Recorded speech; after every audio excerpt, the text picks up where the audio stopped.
Welcome to another episode of Silicon Beach Dev Tips.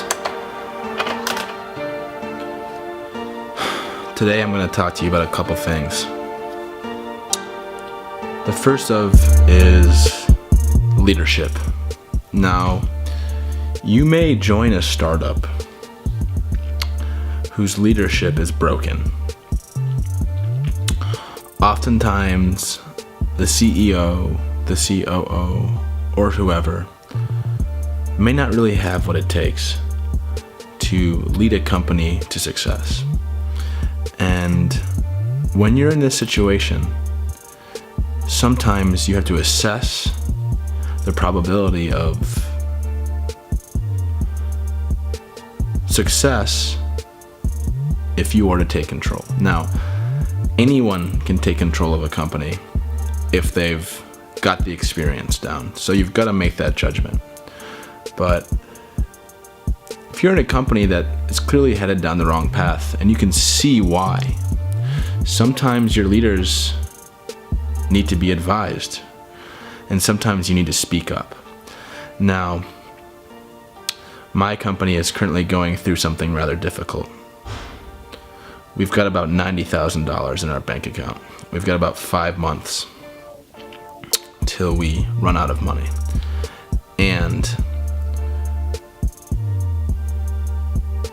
if we continue with the business model that we've had, we're gonna fail. The hard thing is that we were recently given a little more money from our investors in the past 4 months to continue with that business model. So it was a situation where basically we're screwed. And it came to my realization like a couple weeks ago. I was like, you know what?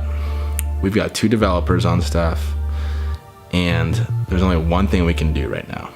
Completely pivot our business model to something new and rebrand our company and go for a new round of funding with a completely different company. Basically, end our current company and start a new one with the team that we have.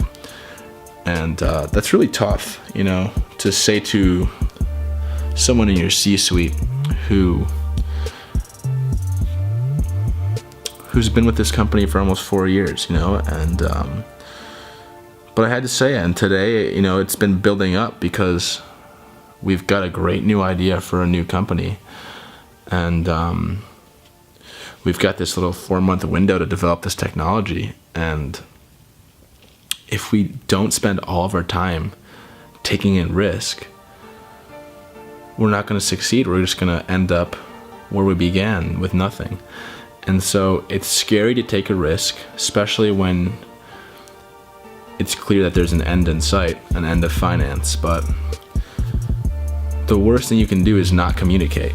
And when things get too tough and you get neurotic, you get crazy, you just end up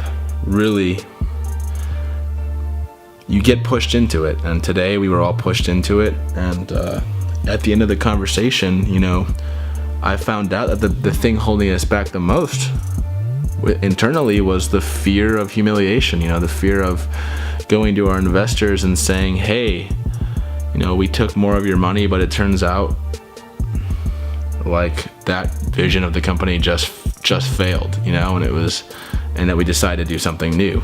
And it's either we decide to do something new and they're upset with us, or we go bankrupt and they're upset with us. And once we discuss that, we realize we might as well do something new. So yeah, that's just my little 2 cents on taking risks. It's always hard to convince everyone at your company that a risk is necessary, but if you're just logical and have sincere conversations with one another, you can usually change things for the better. And it's always good to make sure that you give communication a chance.